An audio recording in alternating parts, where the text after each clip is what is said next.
for the purpose of discussing security personnel plans, procedures, and related items pursuant to Louisiana RS 4217-3. Ms. Miller made the second, Ms. Rosen made the second, made the motion second. I'm voting. All in favor? Going to the executive session.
Chairman, motion that we come back into our regular session.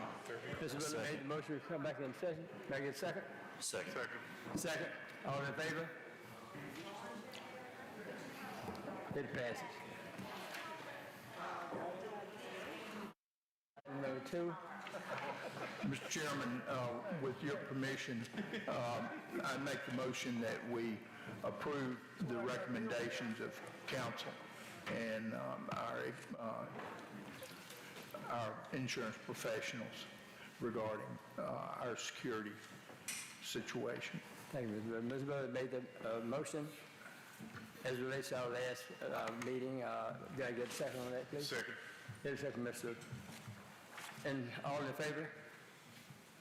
It passes. Thank you, sir. Item 3, discussion reinsurance renewal presented by Mr. Alderman Groupman.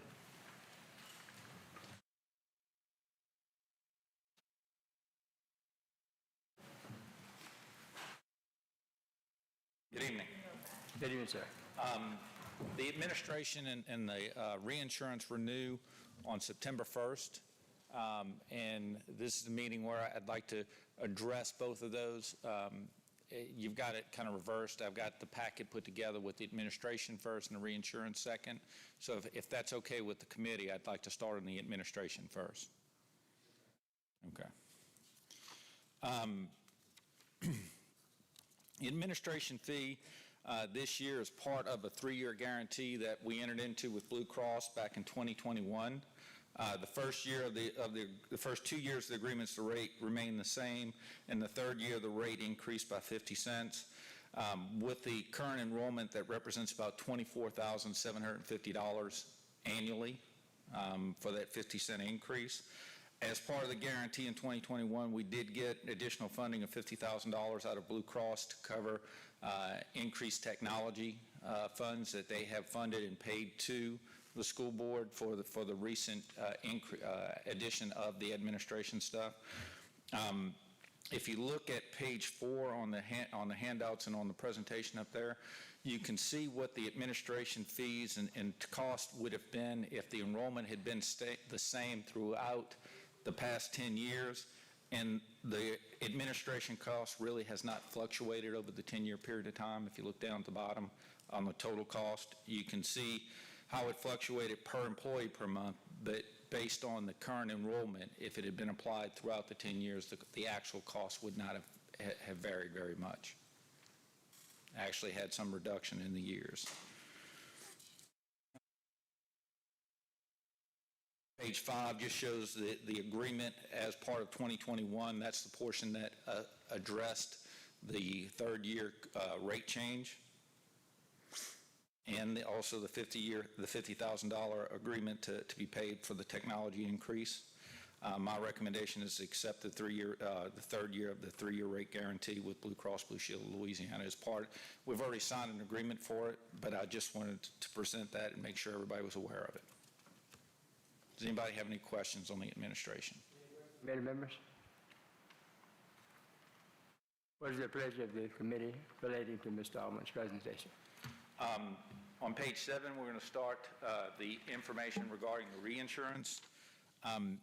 Page 6 goes over experience based on reinsurance since back in 2016. We have been with the current reinsurer since 2021.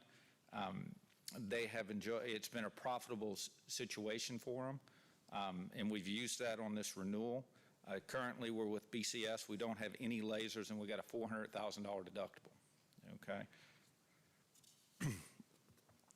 In 2021, we were faced with an increase by the current reinsurer at the time, which HM Life. They wanted to increase the cost by $900,000. The move to BCS saved the plan $93,000 off our current, so a total of $997,000 from what the renewal would have been with HM Life. At that point, the nearest competitor to BCS was $500,000 over the offer from BCS. And at that point, we had gone out to 10 or 11 different reinsurance carriers. So it was a very beneficial move for us to go to BCS in 2021. This year, we went out to bid. We got the renewal from BCS. We sent requests out to Unum, Companion Life, HM Life, Symetra, BCS, Sun Life, and Voya. A couple of them declined. A number of them were uncompetitive. The only other competitive proposal that we received was from Unum, which is a non-preferred carrier with Blue Cross. Based on the current good claims experience with BCS and the competitive information we got from Unum, we were able to get BCS's 4.77 initial increase request down to a negative 2.58% reduction. So we were able to get not an increase but a decrease from where they initially wanted to get. It has no lasers. In addition to that, we've also included, they're also including a return of profits of up to 25% of any profits they make this year, but it's only payable if we're on the renewal. That made it competitive with the Unum quote. Unum quote is less on reinsurance premium, but based on it being a non-preferred carrier, Blue Cross would charge a $3 fee, and there'd be some additional administrative services that would be required by the school board that would have to come through the insurance department as far as billing and as far as the liability on potential claims. So based on that information and based on the lack of other competitive quotes, my recommendation would be to accept the renewal from BCS for the negative 2.58% increase. If you look at page 13 goes over from 2014 forward. So over the 10-year period of time, you can actually see that the fixed cost for the reinsurance and the administration has decreased over the 10-year period of time. And this year, it's an $18,000, even with the increased administration costs, it's an $18,000, almost $19,000 decrease in the annual administrative cost. So we're not faced with an increase. We're staying with the current carrier. We don't have any disclosure issues. We have no lasers on the current plan and a potential to have profits returned to us if we renew with BCS in 2024. So my recommendation is to renew with BCS. Committee members or any board members, any questions or comments relating to this presentation? Okay. Mr. Chairman, would you like to entertain a Yes, sir. motion at this Yes. time? I would make the motion that we accept Mr. Almond's recommendation to renew our reinsurance with BCS under the terms and conditions contained in his presentation. Motion made, Mr. Bullard, that we accept the recommendation of Ms. Almond. Do I have a second? Second. Is there a second? Committee, all in favor? Thank you, sir. The last item up for discussion is a new program on prescription drugs that we'd like y'all to entertain. It pertains to specialty drugs. It's not all drugs. I went over claims experience with Ms. Bamberg this week. Medical claim cost is actually down about 2%, but prescription drug claim cost is up 15%, okay? That's through May, September through May, that's $2.3 million increase from last year on prescription drugs. We've gotten more rebates back because we get a pass-through and we get all the rebates. We got $600,000 of that back, but again, we're $1.7 million increase in prescription drugs. Most of it at the hands of these specialty drugs. I looked at the top 50 drugs that the plan has paid for. It represented, I want to say, $9.7 million of the $13 million that have been paid through May with the top 50 drugs. Of those top 50 drugs, 22 of them would be addressed underneath this program. And what this program does is it would utilize or try to incorporate as much of what they call manufacturer's assistance as possible. So there's a list of 200 drugs in this program. And under this program, if somebody were to take that drug, they would have to sign up for the plan to be able to access those manufacturer assistant dollars to help the plan get the cost down. In some instances, those manufacturer's assistant dollars can be as much as 25 or 30% of the cost of the drug, of what the person would be responsible for. Let's take a drug, for instance, like Humira, and say the drug Humira costs $8,000 a month. Well, today, we have a copay of 10% up to $150 on a Humira. The person goes to the pharmacy, they get their drug, it's $8,000 against the plan. They'd pay the $150, so I guess it's $8,850 against the plan. The person goes to the drug manufacturer and gets a copay assistance from them, and they take that $150 down to $5 or $0. So the person's not out of pocket any dollars. But the plan is paying $8,700. And with the drug manufacturer's assistance, they would have paid another $1,500 or $2,000 towards that drug. So what this does is it allows the pharmacy manager to utilize those dollars. It doesn't put the person in any peril. If they don't qualify for any assistance, or if the assistance is not available, it still keeps them at the lower copay, okay, that they would have paid historically through the copay assistance. But if there's dollars available, it gets them. If they don't participate, if they don't sign up for the dollars, then they're faced with a 30% coinsurance up to their out-of-pocket maximum. So it's some incentive for them to participate, and all we're really trying to do is plug the hole as much as we can on these prescription drugs. This is an avenue. It's something that it may get declined in the future, or they may find a way around it. But at this point, it's something that's available to us to help stymie the cost on some of these prescription drugs. Estimated recovery. They're estimating $631,000 a year. But that's 100% participation. That's 100% participation. By the individual. By the individual. Now, the individual does not. They're responsible for 30% of the cost of the drug until they get to their out-of-pocket maximum.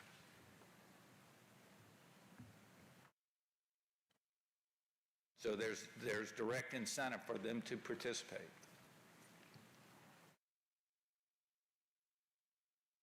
Yes, sir. Is that? Thank you, Mr. Wiggins. What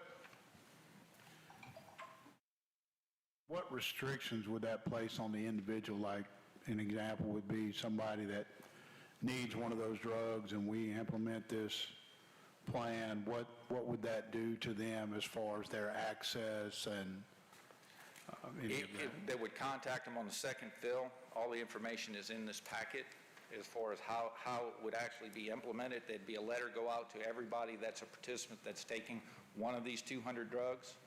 Again, 22 of them are in the top 50 drugs that the school board has taken from September through May. The employees, again, it would hold them at the same amount. The plan would change for these drugs, that it would put a 30% coinsurance on it. Any contributions from the manufacturer would not go towards the person's out-of-pocket. Today, somebody takes a prescription drug and the drug manufacturer pays all but $10 of the $150 copay. They get $150 against their out-of-pocket maximum. So they're using drug manufacturer dollars to actually reduce their out-of-pocket expense, and they're not coming out of their own pocket. Underneath this program, any dollars that are assumed from the drug manufacturer will not go against the out-of-pocket maximum. Would it be accurate to say that's an attempt by the drug manufacturer to encourage the individual to use that drug at the cost of the system? Absolutely, and that's why Medicare does not allow this. If you remember from our AGWIP deal, several of the retirees with Medicare lost the ability to get the copay assistance they were getting through the plan, and they were having to pay a $100 copay for the drugs that they had traditionally been getting manufacturer's assistance. It was taking them down to $10 or $0.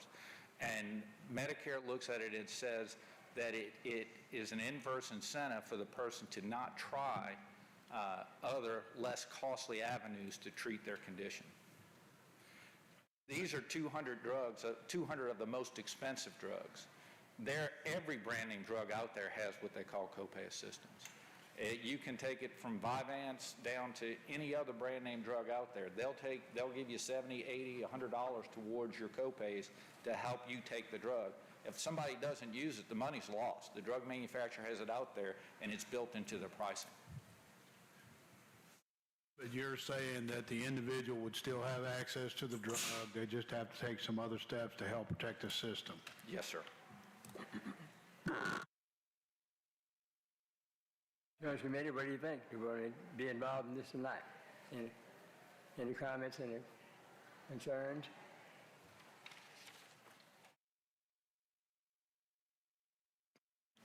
And this doesn't have to happen today. We will need some lead time. They're saying they want at least 60 days to start the program. If y'all want to discuss it further, we can. All I'm telling you is that the prescription drugs are escalating at a rate we can't sustain.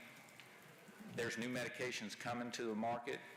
Y'all may have heard some of the hype about the new diabetes medications, whether it's Ozempic or Mounjaro, that people are having weight loss. Those two drugs alone have cost the plan almost $1 million in the past 9 months. A year ago, Mounjaro was not available. Okay. Committee, may I get a motion to table this for further study? Come back another day if you want to do that.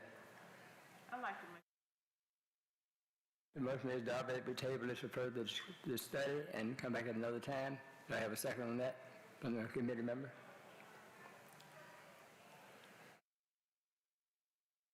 Okay, there's no second. Is there anything? It's been seconded by Mr. Bullitt that we table this at this point in time, come back another time. All in favor of the committee? All right. I will work with Ms. Bamberg to get some more details to make y'all more aware. Again, this is nothing more than trying to access dollars that are out there, that are available, that are built into the cost of the drugs y'all are paying today. If the dollars aren't used, the drug manufacturer keeps them. Thank you, Ms. Altman. Thank y'all very much for your time. Item 6, last item, discussion action approval for the student accident insurance. Mr. Doug Rogers, please. Thank you, Mr. Chairman. I'm aware of the time. I will be very quick, partly because I know the board has had in board docs this exhibit that I'm presenting right now for the student accident renewal. I'll just call your attention to page 2. I just want you to know that there have been no changes in the benefit amounts, any of the requirements to make the claim, and the premium is the same. As far as the most important part of this, it's at the top of page 3. We always reinforce that for the parent and the coaches who are aware of this, that for the claim to be covered, it has to be submitted to the carrier within 90 days of the date of injury. And we have been successful a couple of times in being able to overcome that deadline, normally when there is a good reason to do it. The benefits are begin on page 4, and again, this is not health insurance. It is an itemized list of benefits available. It's on a secondary basis. It's designed to help parents who are uninsured have some coverage. And for those who are insured, it's designed to help with out-of-pocket. And my last comment would be, since we moved to this insurer, I can just tell you we've not had the claim problems that we had. And part of the reason why is because there are multiple ways for parents to submit their claims, including online, vaccine, etc. So in the interest of time, I'll be quiet and entertain any questions. Well, you may have just answered mine. Mr. Newman, this is not the nightmare company where they deny everything up front and then give us the claim and then we have to mail it back in and stand on one foot. This is the result of those experiences is what this Okay, is. so this is the new Mr. insurance. Rogers to find a better toy. Okay, well, I just want to make sure we weren't having, we don't ever need to see that one again. I just want to make sure. This one. Yeah, we worked hand in hand to try and find. Yes, sir. Okay. Thank you, and message received. All right, thanks. Okay. My recommendation would be to accept this offer for a 1-year term. What's the pleasure, committee? You have a motion? His brother, motion. Second, Mr. Bullitt. All in favor? Thank you very much. Thank you, sir. That concludes the Insurance Committee And all I have to say is this. Bossier Parish School Board doesn't have a rest. We get it all done with a cotton picking best. Committee closed.